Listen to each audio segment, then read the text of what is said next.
Queridos amigos, bom dia, tudo bem? Saudamos a todos os companheiros de ideal, aos amigos conectados a este evento pelas ondas da internet, através da Web TV Mansão do Caminho e pelo canal Lives Comunicação FEB no YouTube. Muita paz a todos. Hoje, celebramos mais um ano de existência da Federação Espírita do Estado da Bahia. 105 anos de trabalho em nome da União dos Espíritas Baianos. E, como é habitual no dia de hoje, teremos a palestra comemorativa com o médium, escritor, palestrante, embaixador da paz, Divaldo Pereira Franco. Para dar início às atividades, vamos orar, recordando nas páginas da psicografia de Francisco Xavier, um poema oração de autoria de Maria Dolores, ante o Natal. Lembrando-te, Senhor, a glória ao desabrigo, aspiramos a ser migalha do Natal permanente contigo. Faz-nos esquecer as fraquezas e os erros que trazemos e acolhe-nos na luz eterna dos teus dons supremos. Deixa que nós sejamos, na exaltação do bem que a tua vida encerra, ainda que seja um traço pequenino do amor com que iluminas a terra. Concede-nos a bênção de espalhar, junto daqueles que a penúria alcança, o pão que supre a mesa e o verbo da esperança. Onde a tristeza surja e a revolta se expanda, em tormenta sombria, queremos ser contigo a semente da paz e o toque de alegria. Onde o infortúnio chore, um sonho semi-morto, anelamos doar na força do teu nome a palavra de vida e reconforto. Ante o Natal, de volta às províncias do mundo, na doce comoção que nos invade, transforma-nos por fim em parcela bendita da celeste bondade. Ampara-nos, Senhor, até que um dia, além das nossas trilhas inseguras, possamos nós também cantar, na harmonia dos anjos, glória a Deus nas alturas. Chamaremos agora, para dar conta da sua administração, o diretor-presidente da Federação Espírita do Estado da Bahia, André Luiz Peixinho, que fará as suas considerações iniciais.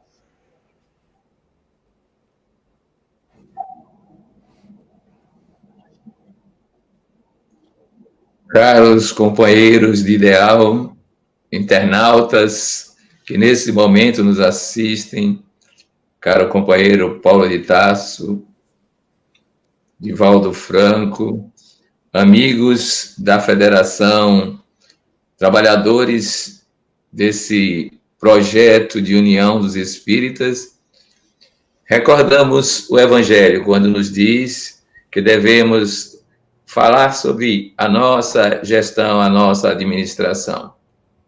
Mas falamos de um lugar de rede, porque somos uma comunidade em trabalho que se estende pelo estado da Bahia e agora agrega algumas pessoas além fronteiras.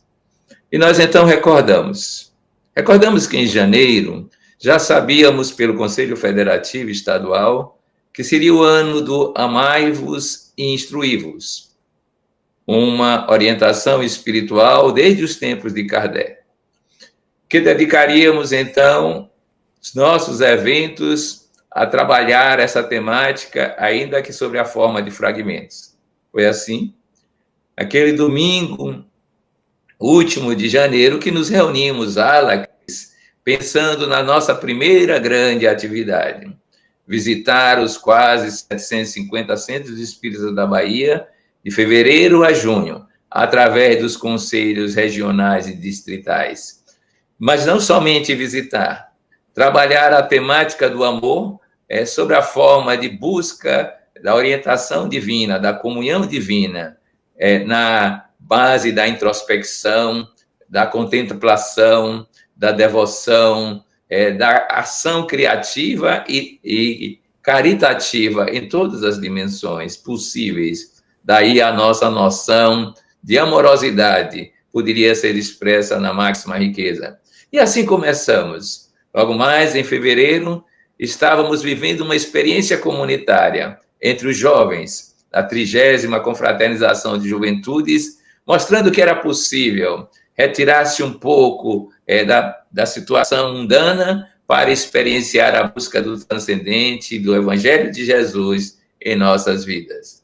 Mal sabíamos nós que em março estaríamos perplexos, vivendo uma experiência inusitada, e parodiando de forma diferente Antoine de Saint-Exupéry, verificamos pelo instinto de conservação que o essencial era invisível aos olhos e só era bem visto em laboratório.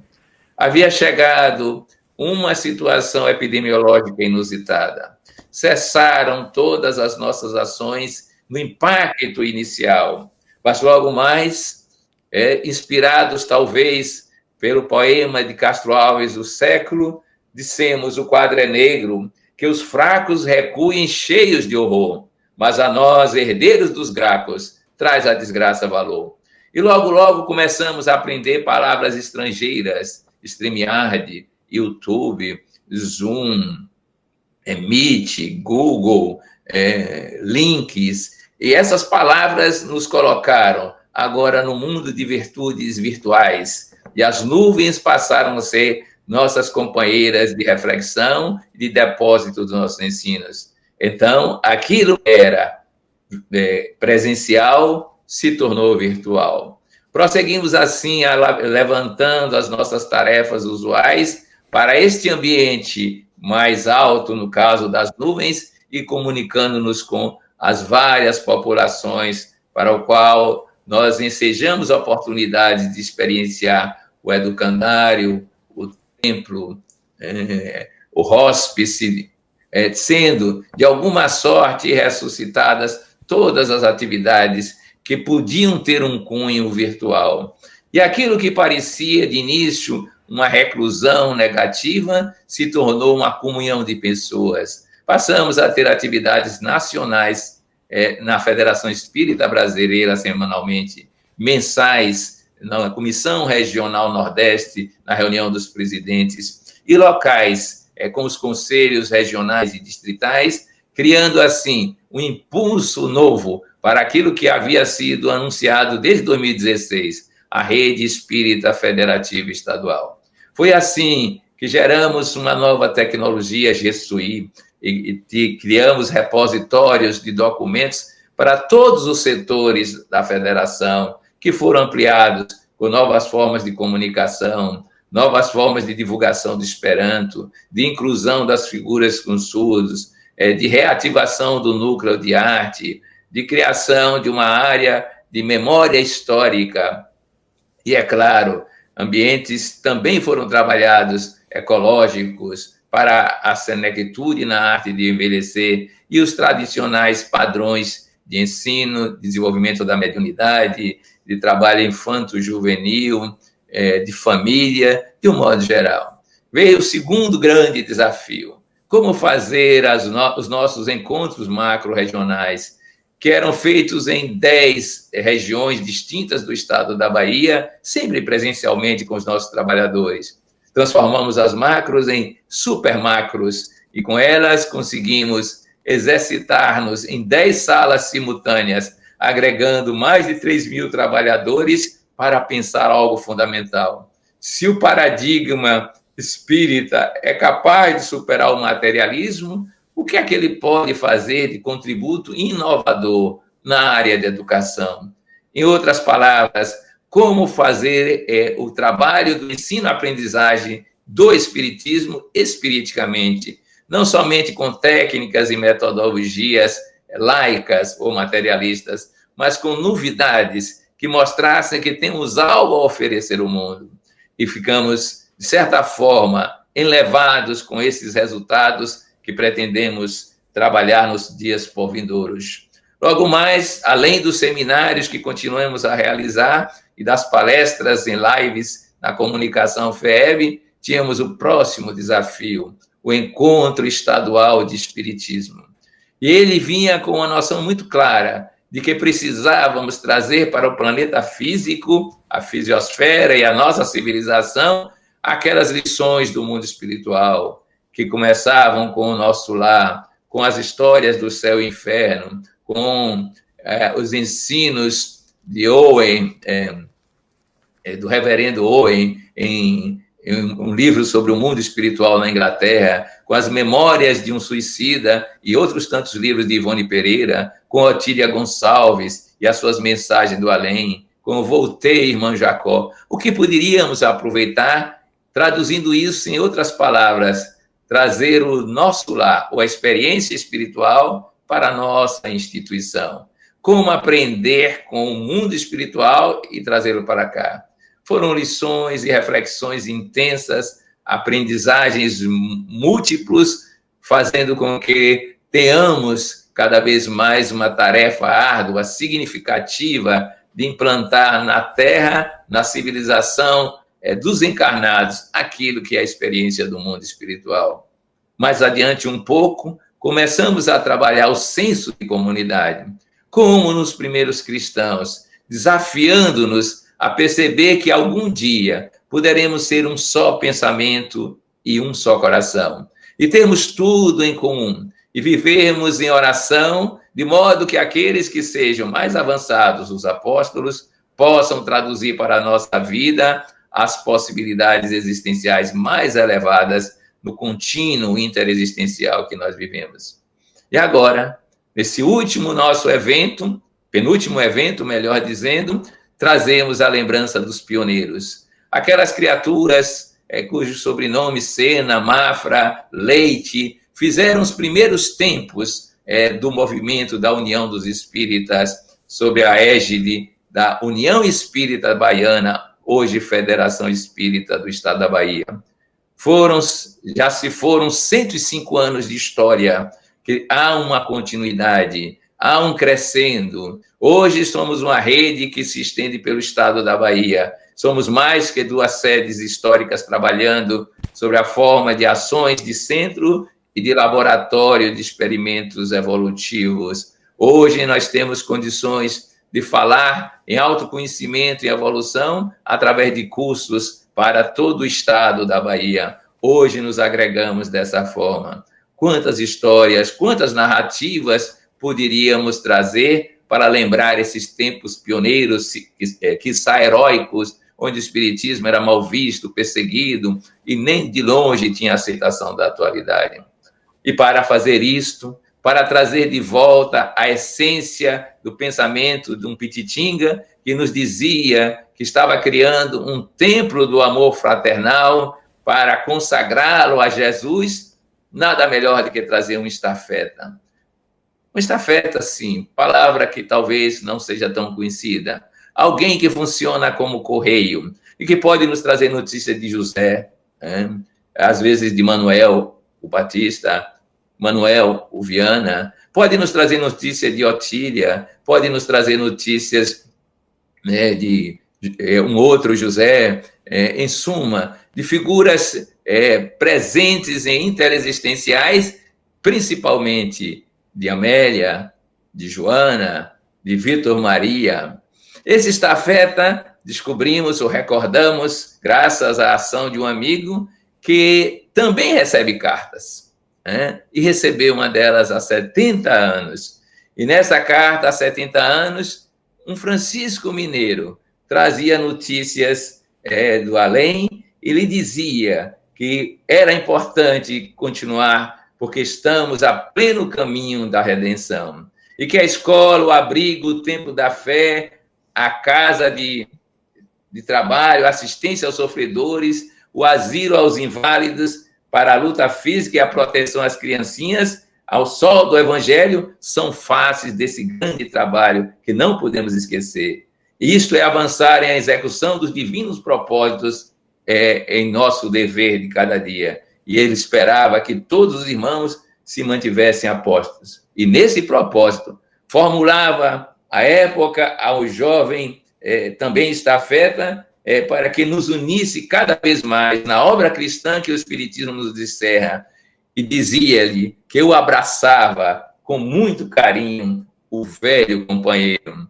E ele assinava Francisco, o da Itália, o de Assis. 70 anos depois, nós trazemos esse estafeta, que recebeu também cartas para nos falar como ninguém, quiçá de Yoshua ou de Josua ben Joseph, né? Aquele mensageiro de Deus para as nossas realidades espirituais. Para ser franco, eu chamo agora Divaldo.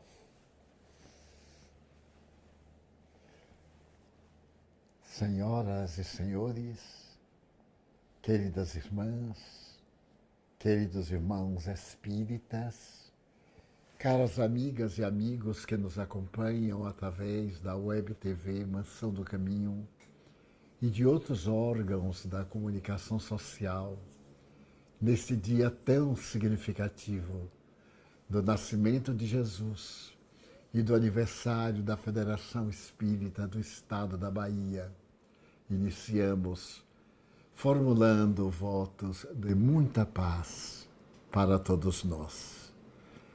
A verdade é que tudo fora repentino, desde o aparecimento daquele homem estranho na praia, em uma manhã primaveril, até os acontecimentos que se sucederam.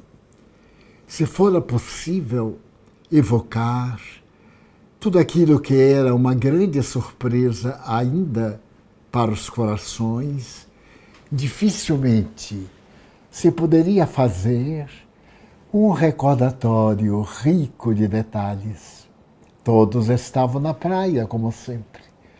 Ali, Cafarnaum e as cidades ribeirinhas, diante do mar, tinham a tradição da pesca. E os pescadores eram descendentes de outros pescadores, que por sua vez também descendiam de outros pescadores, e que pretendiam com certeza que os seus descendentes fossem pescadores.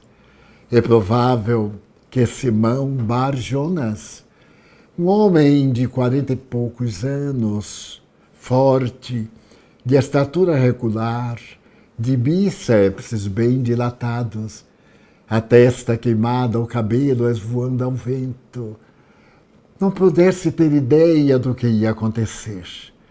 Ele estaria talvez consertando as redes, que necessitavam de reparo constante, enquanto contemplava algo deslumbrado um jovem que estava na sua barca. O notável historiador Sholem Asch, judeu, que tem a coragem de fazer um estudo histórico de Jesus, assevera que aquele jovem, entre 14 e 16 anos, era quase um poeta, porque não poucas vezes ele ficava deitado naquela barca imensa, contemplando os céus e tentando adivinhar o que estava predestinado. Ele sentia no âmago da alma que alguma coisa ia acontecer. Era frágil, ao mesmo tempo era forte, era cantor, e a sua voz procurava abordar de luzes todos os quadros da natureza, as flores miúdas e os rododendros imensos, as árvores que magiavam o rio e até hoje, como também as boninas silvestres que na primavera estouravam em perfume e em cores variadas. É provável, portanto, que Simão estivesse corrigindo a rede e aquele jovem apaixonado pela beleza, talvez declinando as poesias mais lindas que conhecia, trazia aquelas que mais tocavam o coração. Pedro sorria e, de repente, um homem esguio, 1,78 m mais ou menos de altura, a veste longa, feita de tarja, aquela tarja trabalhada na roca, uma única peça, um pedaço de pano azul, a nazarena, que lhe descia do ombro, aproximou-se com um sorriso jovial na face. Os cabelos desciam-lhe até os ombros, encaracolados, na cor do ouro sujo, ou dos metais de cobre, mas os olhos. Os olhos eram penetrantes como 2 gotas de céus e deixavam que a pessoa se inundassem da sua claridade. Os olhos desceram à luz da ternura sobre aqueles homens que estavam na barca e, dirigindo-se diretamente a Simão, falou-lhe docemente: Simão, filho de Jonas, quero convidar-te para que deixes as redes e venhas comigo pescar almas no mar da humanidade. Simão era um homem, já disse, um pouco atarracado, desacostumado à ternura. Seus braços fortes eram rijos, graças às redes atiradas ao mar, e muitas vezes pesadas em demasia, com a pesca abundante. Noutras, no entanto, a cabeça estoica e corajosa estava acostumada às noites de vigília sem qualquer produção. Mas todo o corpo estava sempre firme quando as tempestades repentinas desciam sobre aquela fossa da terra na qual se encontravam as águas de Tibérias, o mar da Galileia, o lago de Genezaré. Pouco importa como se o denomine. Então Simão olhou para aquele homem, parou de tecer a rede e abandonou naturalmente. Abandonou o trabalho que estava fazendo. Logo, poucos passos depois, ali estavam Tiago e André. Eram 2 conhecidos. Bem, se Pedro e Tiago eram irmãos, André e João também eram irmãos. E ele o chamou: vinde comigo, para que juntos pesquemos almas para o reino de Deus. E aqueles 5 homens, Jesus, os 3 homens e o rapazito sonhador, saíram das areias da cor pardacenta e entraram pelo piso trabalhado da cidade, na direção de uma coletoria. A cidade regurgitava, afinal, aquela cidade era a capital velha da Galileia. Neste momento, o tetrarca estava construindo a nova capital, que ficava a 127 quilômetros dali. Acima, no alto, embora a Galileia não tivesse grandes montanhas, tinha relevos, tinha aclives e montes. Então, ele chegou-se àquela casa de impostos e encontrou um homem atarefado, atendendo a clientela que ali cumpria os deveres de César, e também estabelecidos nas letras bíblicas, no Pentateuco. E ele suavemente disse: eu venho, Mateus, Mataios, ou Matai, vem comigo, contabilizar almas no reino dos céus. Foi assim, de uma maneira tão simples e tão significativa, que começou a revolução que dividiu a cultura da terra em 2 tempos. Foi assim, inesperadamente, com as armas do amor e da palavra rutilante, que teve início a grande revolução do reino de Deus junto às criaturas humanas. Até então, eram a barbárie, a guerra, a traição, os exércitos que se entredevoravam, sempre procurando dizimar, dominar e apresentar a força que se faz temerária.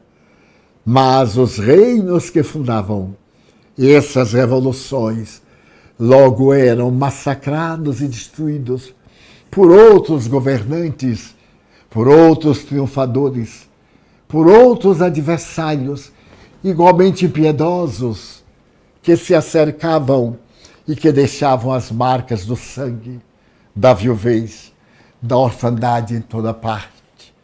Mas ele chegava como a flor suave da primavera, balsamizando a relva baixa, e logo carreada pelos braços imensos, dos ventos brandos do entardecer, ou dos ventos mais quentes do cair da tarde. Era Jesus, a era do amor que se iniciava. Aqueles homens exatamente não sabiam por que estavam seguindo aquele estranho, só lentamente. Naquela noite, nos dias seguintes, nas noites que sucederam, e a casa de Pedro, que se derramava na direção do mar, uma casa feita das pedras dos vulcões, como praticamente todas aquelas à margem do mar da Galileia. Ali estavam as pedras negras, que denunciavam erupções antigas, e ali estava a cidade, cheia de gente, de toda parte, porque era um entroncamento de estradas. Aquele pedaço da Ásia Menor ligava aqueles que se encontravam naquela beira próximo ao mar, daqueles que estavam perto do deserto. E Jesus foi-lhes dizendo o de que se tratava. A casa de Simão, casado, com uma sogra dentro de casa, serviu de primeiro lugar para o encontro, depois do altar glorioso da natureza. Jesus, à semelhança de Sócrates, não elegeu um lugar. O seu altar era o coração dos homens. A cátedra era a natureza. Mais tarde, Platão irá eleger os jardins de Academos para poder proferir os ensinamentos sublimes da imortalidade da alma, da ética socrática e também desenhar os primeiros traços da reencarnação. Assim fez Jesus. À sombra do arvoredo da praia ou na intimidade da casa de Barjonas, ele falava uma linguagem estranha. Os amigos estavam fascinados, bem, mas não entendiam. Estavam acostumados aos labores do mar, às discussões quase inúteis a respeito do dízimo, do cominho, do alimento, do trigo, mesmo nos dias escassos, resultado das secas periódicas que tombavam sobre a Galileia. A Galileia era uma região pobre e até ridícula. Havia um certo ditado do povo: que pode vir de bom da Galileia? E por uma ironia do destino, veio o que a humanidade jamais teve de melhor: a mensagem. O mensageiro era galileu porque morava ali, mas não nascera na Galileia. Ele descendia da casa de Davi e por isso mesmo era judeu, mas era judeu de Belém.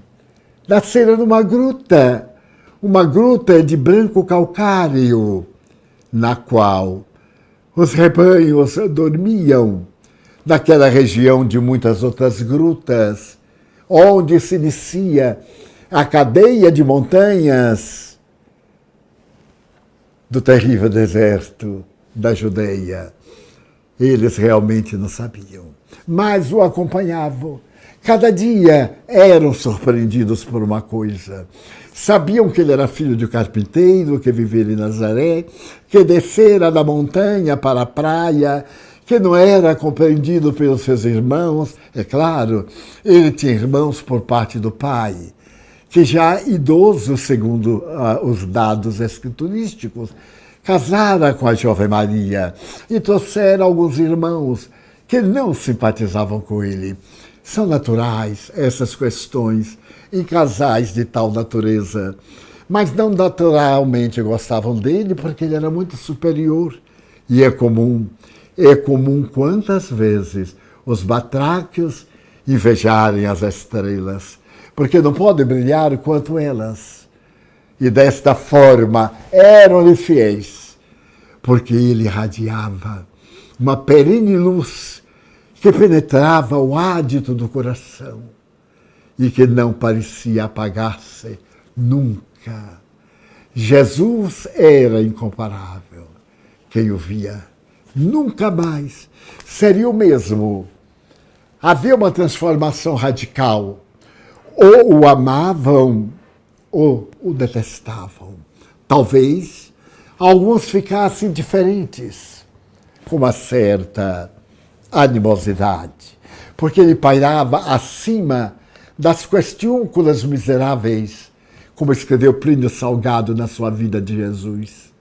Dali da planície, a planície, do ponto de vista geográfico, é aquela área baixa, longa, onde medram a vida, as árvores, onde correm os rios, mas também estão os pântanos, onde estão as tricas, as intrigas, o farisaísmo.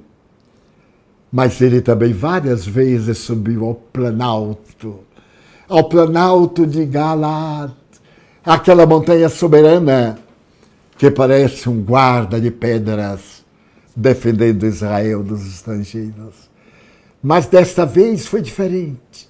Ele caminhara com seus amigos queridos e de repente ele preferira subir a montanha.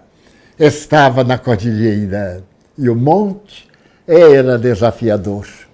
A beleza da montanha solitária, as cores variadas, a relva, os abismos, os picos. E lá em cima, o imenso planalto, a solidão, o vento frio cortante, cantando sonatas inolvidáveis. Ele havia subido com Pedro, Tiago e João, 3 companheiros que o amavam, sim, admiravam mais do que o amavam, porque não sabiam exatamente qual era o seu reino. E o a que ele se referia era um homem estranho, aquele Yeshua ben Yosef. E lá em cima daquela montanha, eles podiam contemplar até os montes mais próximos da Judeia, onde estava a veneranda e tradicional capital, Jerusalém. E aquele dia ficaria escrito nas páginas do coração da humanidade, de maneira indelével, porque eles conseguiram adormecer à noite, banhados de luar e de estrelas. E quando o sol começou a dardejar os seus primeiros raios, e eles 4 acordaram, ele parecia flutuar no ar. Os amigos viram-no ascender. As suas vestes, agora alvinitentes, brilhavam aos raios dourados do sol, que lhe penetravam a tecelagem. O rosto tornara-se esplendoroso, e uma aura suave alongava-se praticamente no infinito do espaço. Os 3 automaticamente curvaram-se. Jesus estava nascendo na alma dos 3 discípulos. Agora eles estavam entendendo quem era o homem que estava com eles. Porque, de repente, 2 seres também angelicais, não tanto, mas que se aproximavam da beleza, passaram a dialogar com ele e não tiveram dificuldade em identificar que se tratava de Moisés, um dos pais da raça, o legislador, na sua grandeza, enquanto ele distendia a mão e mostrava a humanidade do porvir. E o outro era Elias, o profeta, aquele que no rio Quizon mandara matar os que adoravam o deus Baal. Ali estavam os 2 reverentes, diante da figura incomparável do meigo Rabi.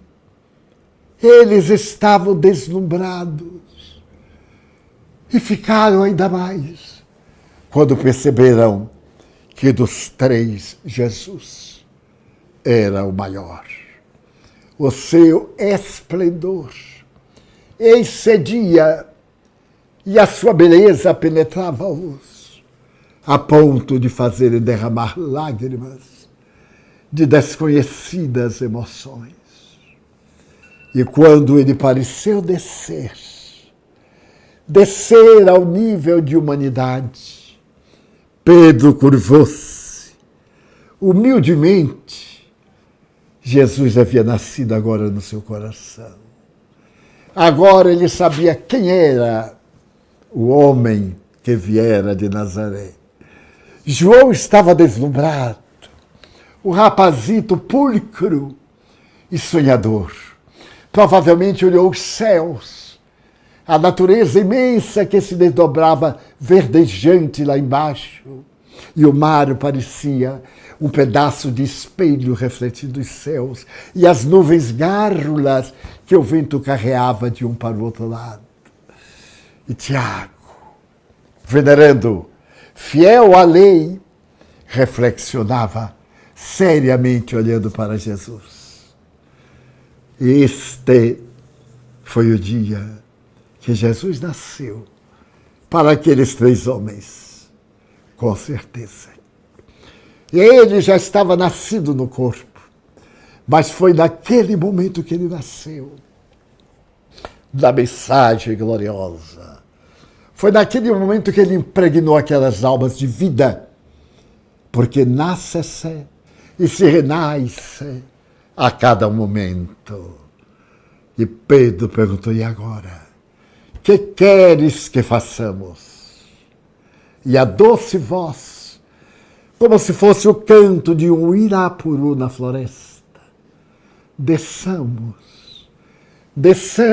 à planície, desçamos ao sorvedouro, e apontou lá embaixo as águas que descem dos Alcantis Dourados, o lodo que os córregos trazem para fertilizar o vale, e os ventos carreados, e a multidão sôfrega, e desceram.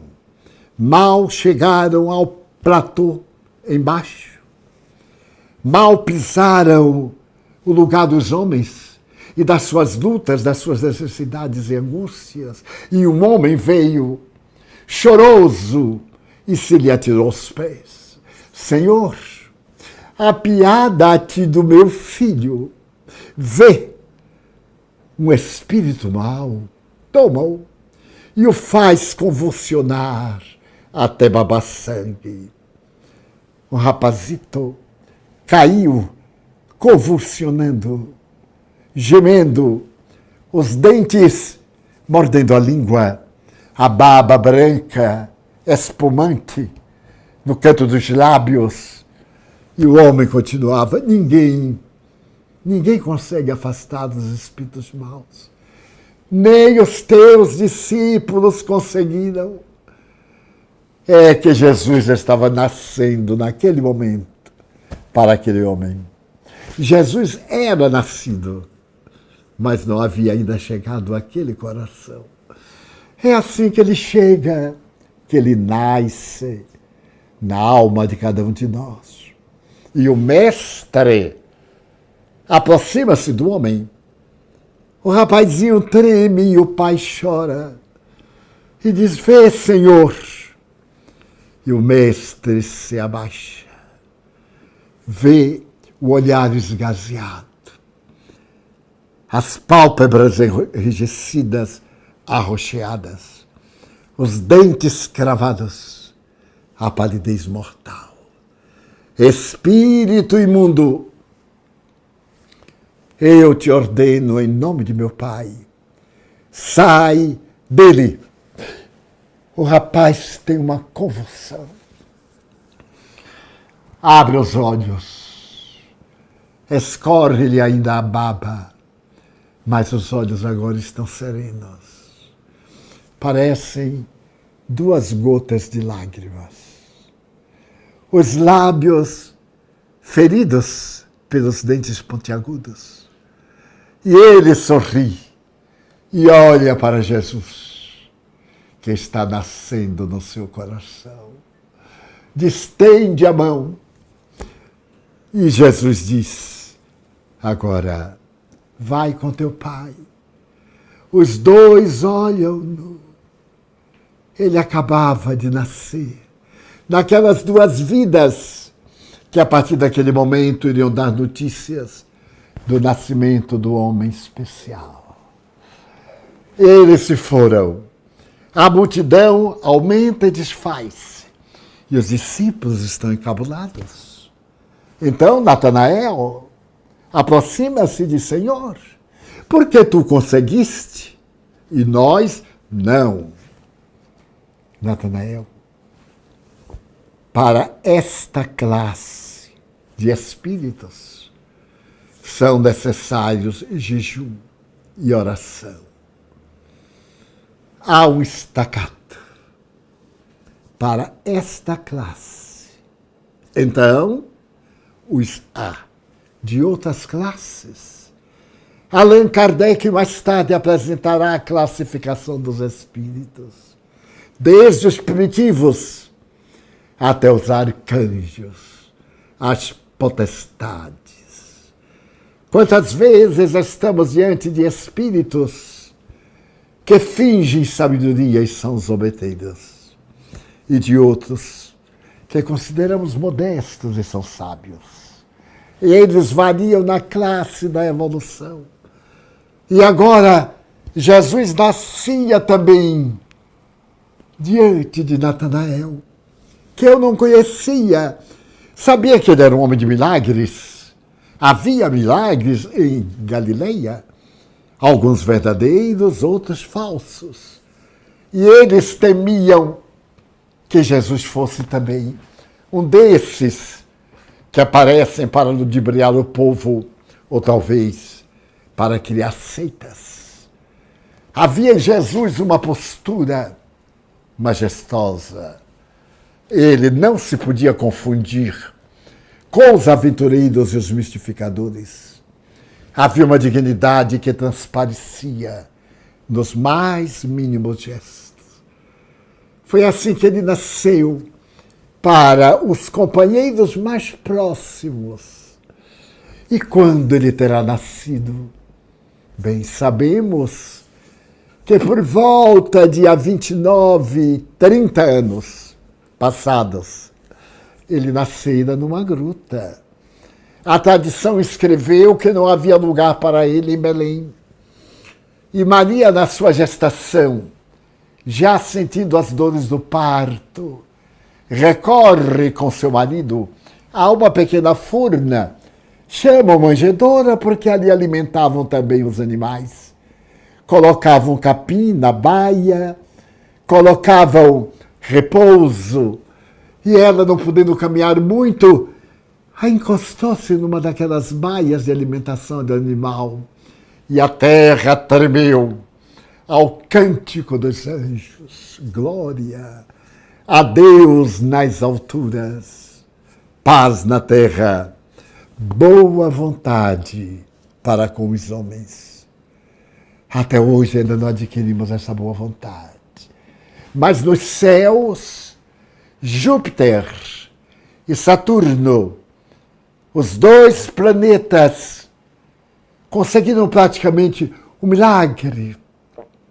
Deu uma postura retilínea, dando lugar a uma majestosa claridade, ao reflexo do sol poderoso, como está ocorrendo nestes dias, particularmente nestes dias, repetindo a cantada Estrela de Belém, que teria conduzido aqueles homens que vieram da Síria, da Fenícia, o quinto rei mago que viera da Pérsia e tiveram a oportunidade de encontrar Jesus, de ver Jesus nascer no seu coração, naquele dia da fatalidade, e deu a sua vida por amor a ele, que permaneceu vivo até hoje.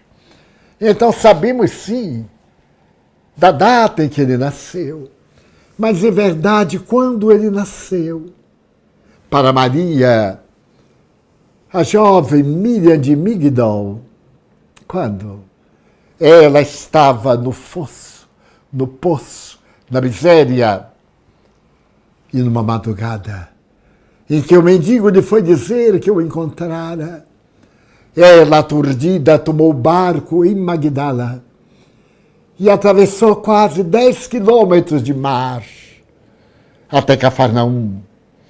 E o mendigo lhe disse naquela casa ali na praia.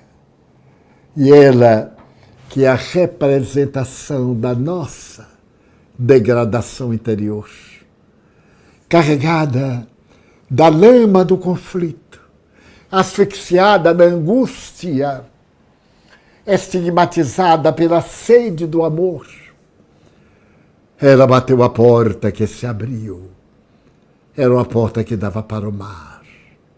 E quando viu de costas, genufletiu-se. Todos temos isto.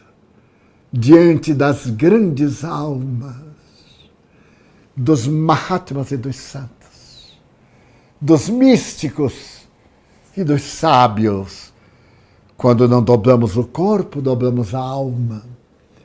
E disse uma palavra aramaica profunda: Rabone, mestrezinho querido. Ele se voltou e respondeu: Maria. E ela tem uma exclamação. Ela era toda lama. Tu me conheces? Ó Maria, eu te conheço desde ontem. Portanto, não te espantes de eu perguntar-te, ó Maria, se tu me conheces. Observemos o parto, quando ele vai nascer na alma dela. Se tu me conheces, tu sabes quem eu sou. Sei, Maria, que és filha de Deus, procurando a paz.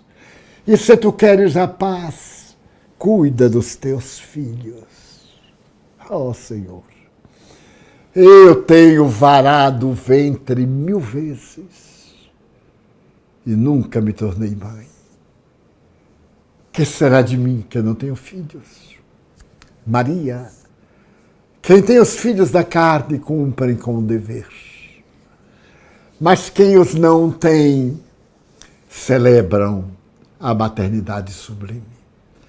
Quando eu te falo que procures os teus filhos, não me refiro a esses pedaços de carne que da carne saem, mas aquelas carnes que não têm mães, nem pais, aqueles pais e mães que não têm filhos. Ama-os, cuida-os. Então Jesus está nascendo da alma. Ela olha para ele. Nunca havia pensado nisso. Ela olha e diz: eu te darei minha vida. Não, Maria. Não agora. Era muito recente o nascimento. Necessitaria de caldear, de envelhecer, de consolidar, das fibras enrijecerem-se para suportar o testemunho do aço. Não agora. Um dia, porém, que não está longe, eu te pedirei a vida. Agora vai e não tornes a comprometer-te. Ela dá um grito de alegria, por certo. Acaba de conhecer o rei, o seu rei, como diz Rabindranath Tagore. Ó, querido rei, que te procuro pelos vales da amargura e não te encontro nunca. Ó Senhor da minha vida, que falas no silêncio do meu coração, e eu não sei decifrar-te para aqueles que te não ouvem. Ela ouviu, mas não saberia dizer. Pega a barca de volta. E no dia seguinte, a cidade de Migdol, ou Magdala, toma notícia que a meretriz enlouqueceu. Distribuiu todos os seus bens, jogou-os fora e desapareceu. A partir dali, ei lá, no meio daquela multidão cuidando de leprosos, Jesus nasceu para Maria naquela madrugada de Cafarnaum. Quando ele terá nascido para um jovem que era cego de nascença, e os fariseus que ainda estavam na escuridão e desejavam que houvesse o aborto do nascimento dele, que tudo faziam para que ele não viesse a lume, seguiam-no em pós. Mas o cego que mendigava teve a verdadeira dita de encontrar com o grupo. E quando encontrou com o grupo, ele ouvirá falar de Jesus que curava os infelizes, como nós ouvimos falar do seu nascimento. E estamos esperando que ele nasça também em nós. E então o homem se aproximou e disse: Jesus de Nazaré, tem piedade de mim. Sou cego, Senhor. Ajuda-me. E Jesus mandou que ele fizesse um pouco de lama ali próximo, passasse nos olhos e lavasse-os. E ele o fez. Ainda vinha limpando os olhos quando ele viu a claridade do dia. Exultou e viu Jesus. Jesus nascia para ele naquela hora. Aquela figura de incomparável beleza, sutil, como a névoa da madrugada. Senhor, que queres que eu faça? Não era necessário, porque os fariseus agora estavam em pós e ouvindo aquela coisa impossível, porque o homem era cego de nascença, esses homens mórbidos e vulgares, pusilânimes, perguntaram aos pais: é verdade que o vosso filho é cego de nascimento? Oh, sim. Claro, ele nasceu cego. E até hoje, que é um adulto, ele é cego. Mas acabam de dizer-nos que o homem de Nazaré o curou. Bem, é o que dizem. A verdade é que meu filho agora vê, diz a mãe. E o pai sorrindo: senhores, meu filho agora vê. Mas ele não pode ver, porque esse Nazareno é portador de Satanás.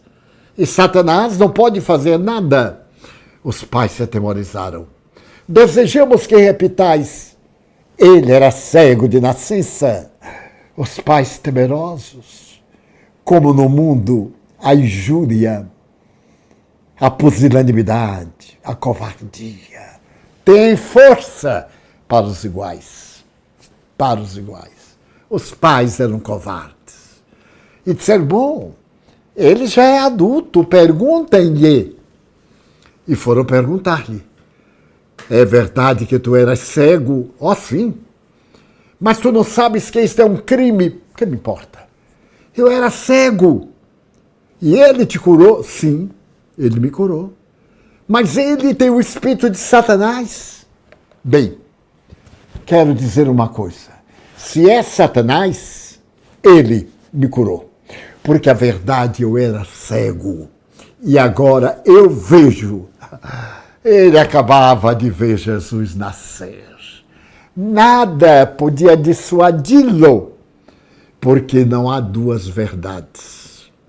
A verdade é ímpar, é única. E por mais que se lhe dedique palavras controversas, mais ela fulgura. Quanto mais o diamante cai na lama, mais ele brilha. É natural. Porque a umidade dá-lhe mais fulgor às facetas.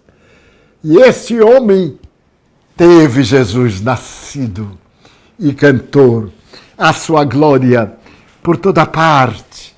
E falou a respeito deste homem singular que fazia nascer em todas as almas.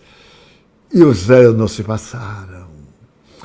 Ele nasceu, sim, para os 12. Mas os 12 não tinham a fibra para proclamá-lo. E nos dias terríveis, daquela semana, a semana da passagem, das celebrações da Páscoa, ele entra triunfalmente em Jerusalém. Mas não tem tempo de nascer para o povo, porque sempre o povo é algaravia, é balbúrdia, são gritos, são zoadas, histeria coletiva. E ele recebeu a histeria coletiva. O povo apenas soube da notícia que ele nasceu, mas não o conheceu. O povo jubiloso, que dele queria benefícios, sabia que ele chegou, mas não o conheceu. Por quê? Poucos dias depois, ei-lo no pretório, e a massa, a mesma massa que o aplaudiu, apedrejava-o, vendida aos sacerdotes, como hoje, ultrajada pelos poderosos.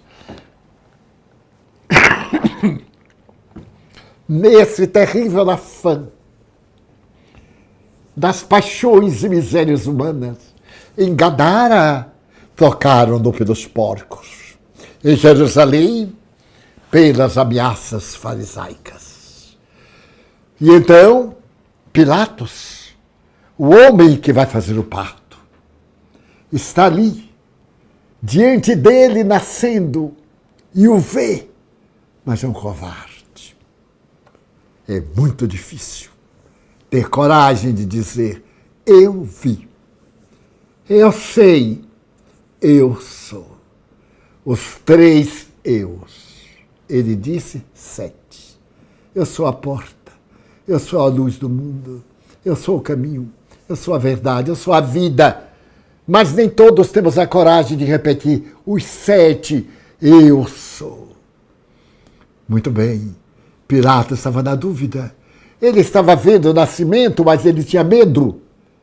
Ele tinha medo e disse, eu vos ofereço, bandido, eu vos ofereço aqui, o ladrão, o assassino. Não queremos. Queremos ele que seja crucificado. 2000 anos depois, repetem-se, queremos os homossexuais. Ele é homossexual. E os seus são banais. Os seus são vulgares. A sua é uma mãe vulgar, que se vendeu a um soldado. É o que diz a blasfêmia daqueles que perderam o endereço de si mesmos. E de que, não podendo igualá-lo, querem que ele desça à sua infinitude de pequenez. Ainda não o viram nascer. Souberam, mas pensam que ele é uma aberração. E é, porque do tempo do lodo falar da luz, do tempo do ódio falar do amor, é uma loucura, mas é uma loucura bendita. E é essa loucura que nos sustenta, que nos dignifica, que nos dá vida e que evita que a Covid moral nos afete, infelizmente ou felizmente, a todos. Porque estamos, de alguma forma, imunizados para ela. E mesmo que a tenhamos, é de fora. Não afeta dentro, se não a trazemos desde agora dentro de nós. Então, Pilatos titubeia, atende à farsa. Mas ele viu Jesus nascer. Ele viu Jesus nascer de tal forma que se suicidou mais tarde. Não aguentou a consciência de culpa. Não aguentou o transtorno neurótico de lavar as mãos. E quando perdeu a posição política, todos eles perdem. É questão de tempo. Ele foi dispensado pelo imperador Tibério e mandado para o exílio numa região da Suíça, onde havia vulcões extintos, em um dos quais ele se atirou para lavar o remorso das mãos sujas. E ele foi plantado numa cruz, ao escárnio à indiferença, à zombaria. E ali na cruz, em um momento em que a tempestade acalma, uma voz grita: Rabi, Rabi, lembra-te de mim quando entrares no paraíso. Era Dimas, o jovem que enlouqueceu no furto, não no crime do homicídio, mas no furto. Estava tocado pela pureza daquele homem. Nunca vira nada igual. Ali na cruz, à sua direita, lembra-te de mim. Jesus estava nascendo no coração dele, neste momento fatal. E Jesus olha-o e deixa que ele nasça. Em verdade te digo hoje, estarás comigo no paraíso. Porque ele veio para todos. Por mais infame e por mais pútrido, ele veio. Hoje, eu te digo, estarás comigo no paraíso. E ele dá um grito. Não há mais tempo. Quem o não viu, não tem oportunidade agora, senão, de saber notícias. Ele nasceu. E durante 2000 anos, vez que outra, ele nasce. Ele nasce nas páginas úmidas de uma casa senhorial na cidade de Assis. Sua mãe, Dona Picá, não consegue dar o parto. 3 noites e 3 dias. E um estranho entra pela casa e diz: na estribaria, levem-na para a estribaria onde estão os animais. E Dona Picá Bernardone vai carregada pelas servas e quando chega na estribaria, dá luz a Francisco, dá luz a Giovanni Francisco de Assisi, que é o emissário dele, 12 séculos quase depois, que vem iluminar a terra, que vem como um outro João que aplanou os caminhos, um outro João que ele denominou como filho da sua mãe, tornando-a nossa mãe e dizendo que a humanidade era nossa irmã. E ele vai nascer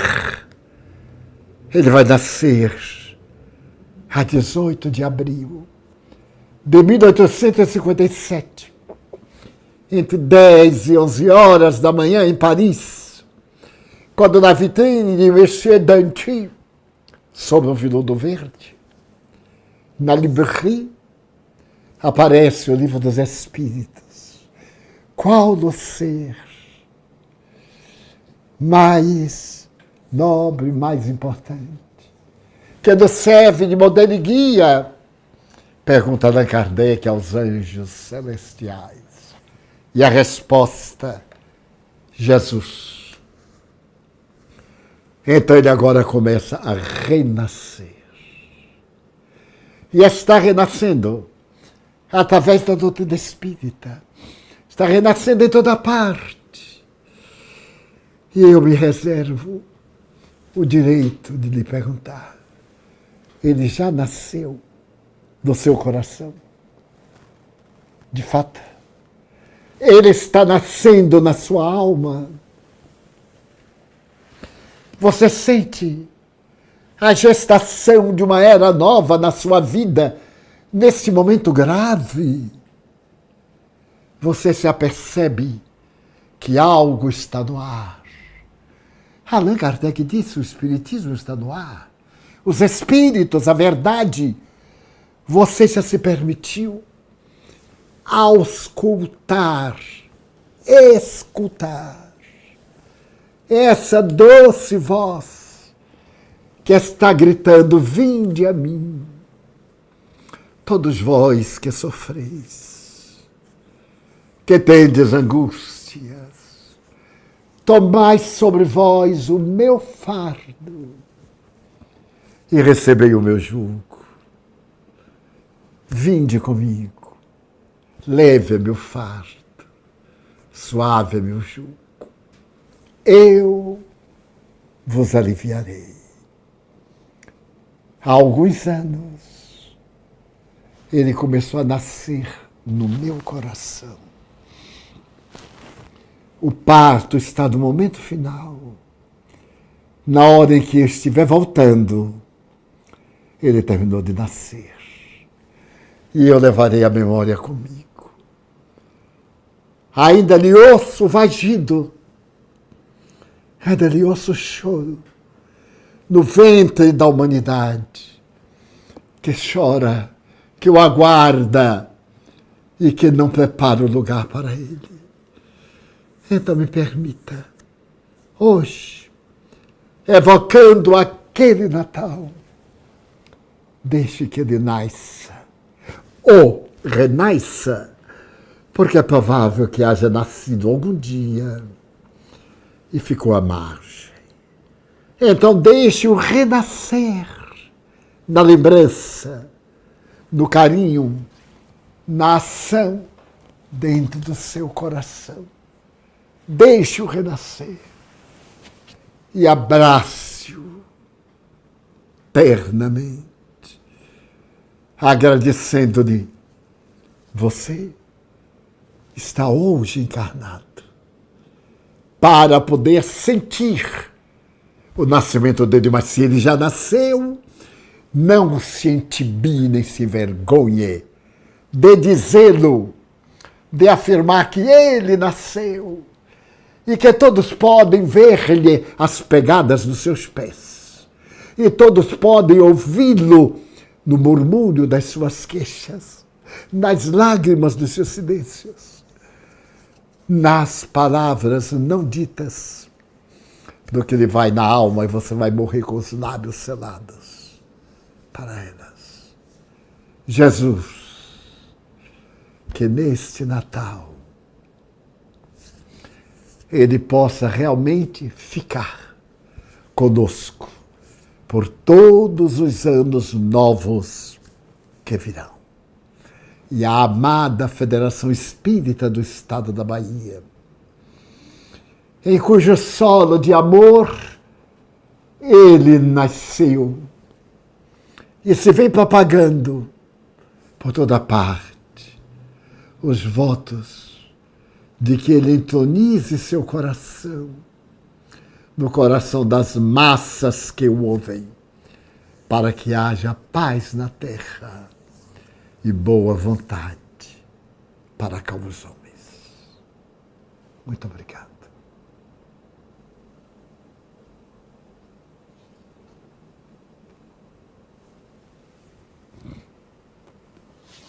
Muito bem, queridos amigos, queremos agradecer mais uma vez ao nosso queridíssimo Divaldo por uma palestra maravilhosa que nos enche sempre o coração de muita alegria, muita força. Sem dúvida que deixar Jesus nascer e ficar em nosso coração é a grande proposta de renovação da terra. Agradecemos a todos os irmãos que estiveram conosco, mas sem antes de terminar, gostaríamos de convidá-los para participar do próximo evento que ainda ocorrerá esse ano, no dia 31 de dezembro, às 10 horas da manhã. Faremos a meditação pela paz mundial, pela coordenação da nossa querida Ruth Brasil Mesquita. Um evento que já acontece há muitos anos e que este ano vai acontecer também no formato virtual, através do canal Lives Comunicação FEL. Então, estejamos todos juntos para esta vibração em nome da paz do mundo, agradecendo a presença de todos, desejando um Feliz Natal, um ano cheio de luz, de realizações. Próximo ano, estaremos juntos mais uma vez na realização dos eventos federativos, em comunhão desta União dos Espíritas no Estado da Bahia. Fiquemos em paz, em nome de Deus. Assim seja, meus irmãos.